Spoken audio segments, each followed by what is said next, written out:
Happy Friday. Thank you for listening to the podcast and joining us today. Today, Pastor John joins us over the telephone for a question from a perplexed father who writes in anonymously.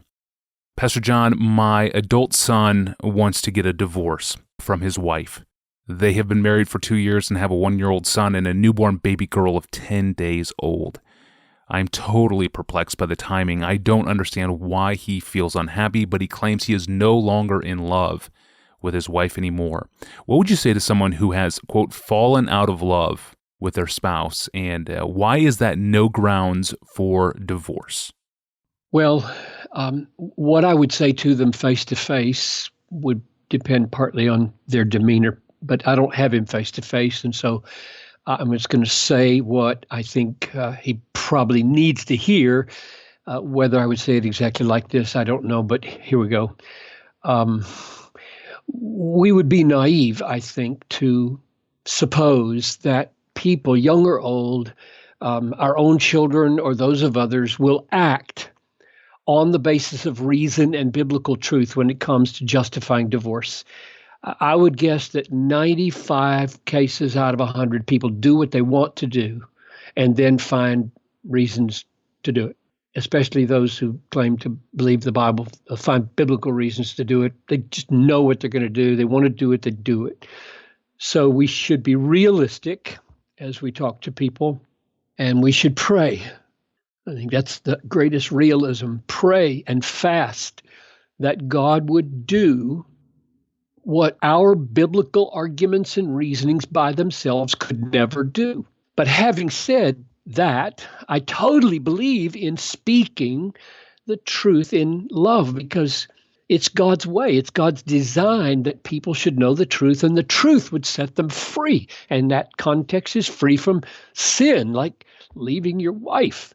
So I would hang my thoughts on 3 words: joy, significance, and ownership. I would try to make those 3 words as compelling and winsome as I can, but also as forceful as Jesus and the apostles did, for the sake of staying married. So let me say a word about what I mean by joy, significance, and ownership. Joy. I would say to this young man who wants a divorce because he's not in love, oh, what joy lies ahead for those who do not break their covenant even when their hearts are broken. And here's what I mean.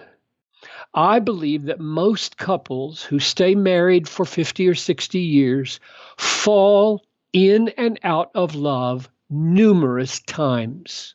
And I say that with not the slightest hint of trying to be funny. It is, in my judgment, almost ludicrous to think that we experience as being in love for the entire 60 years what we felt at the beginning of that relationship. That's just utterly crazy. It is naive and immature to think that staying married is mainly about staying in love. In a relationship between 2 sinners forced to live as close as married couples live, it is naive to think that every season will be one of warmth and sweetness and sexual romance. That's just contrary to almost the entire history of the world and contrary to every makeup of fallen human nature.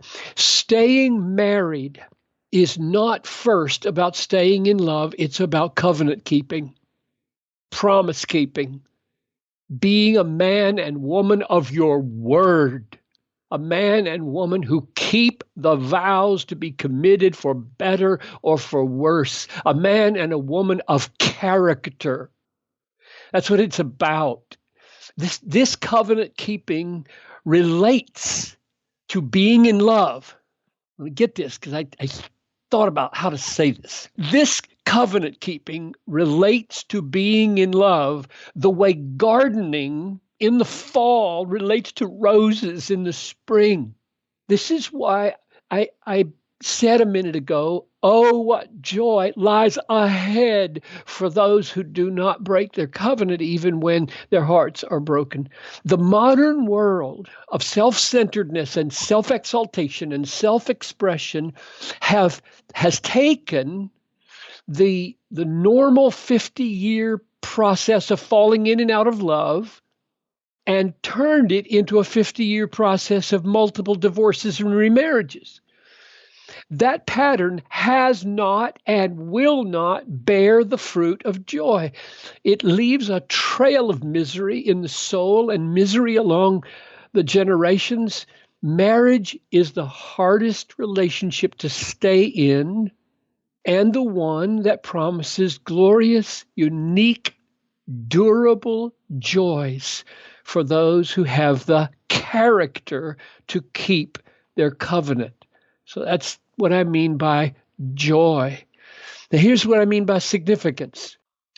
God offers to husbands and wives the highest possible significance for their marriage relationship by showing them what its greatest and most glorious meaning is, namely, the replication in the world of the covenant relationship between Christ and his bride, the church. That's what the highest meaning of marriage is. There is no higher, more glorious, more significant conception of marriage than the one that Paul portrays in Ephesians 5, a parable of the greatest, strongest, deepest, sweetest, richest relationship in the universe, the blood-bought union between Christ, the Son of God, and his bride, the church. That's the meaning. That's the significance of marriage. And I would just say to this young man that you are acting or about to act on one of the lowest views of marriage. Not one of the highest, one of the lowest views of marriage. If you divorce because you don't feel love anymore, there is nothing noble, nothing great, nothing beautiful, nothing high, nothing truly significant about such a motive. What does it say about Christ, the model of a man's commitment in marriage? What does it say? If he forsakes his wife because he doesn't feel like staying anymore. What does it say about Christ? That's the issue. Marriage is an act of worship. It's a display of the price and the preciousness of the covenant-keeping love between Christ and his church. Covenant-keeping in marriage glorifies Christ and the blood he shed to possess a bride forever. We cannot even conceive of a greater significance of marriage than the one God has given. And lastly, the word ownership. What do I mean by ownership?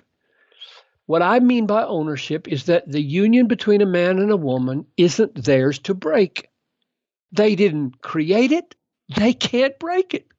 It's not theirs.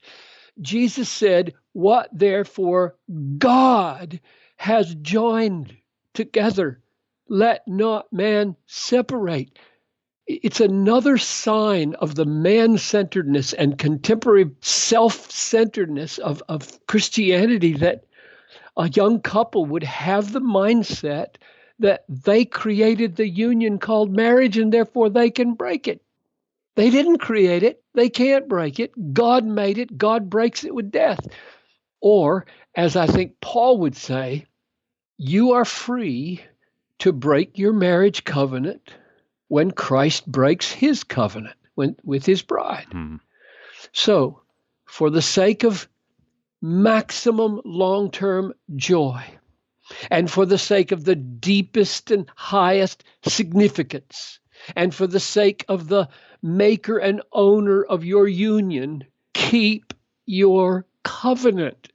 Oh, what joy lies ahead beyond anything you can presently imagine for those who keep their covenant even when their hearts are broken. Yeah, that's a bold claim and appropriate. There's a lot here to think about. for every married couple. Thank you, Pastor John. And thank you for sending us this very raw question. It's appreciated that you sent it in to us. And thank you for listening and making the podcast part of your week. You can subscribe to our audio feeds and search our past episodes in our archive. Even reach us by email with a question of your own, even questions related to marriage and divorce. You can do all that through our online home at desiringgod.org/AskPastorJohn. Well, speaking of marriage pressures, ministry is demanding work, and I know from looking at all of the APJ questions that we've gotten over the years, there are a lot of discouraged pastors and wives of pastors who are not flourishing in their local church roles. And Pastor John, you are not unfamiliar with the discouragement of pastoral ministry. On Monday, Pastor John will be back with me in the studio to share from his own personal experience about a season of life which was especially dark in the ministry and the takeaways that he has from it. You won't want to miss it. Even if you're not a leader or in pastoral ministry, you won't want to miss this. I am your host, Tony Reinke. Have a great weekend. We'll see you on Monday.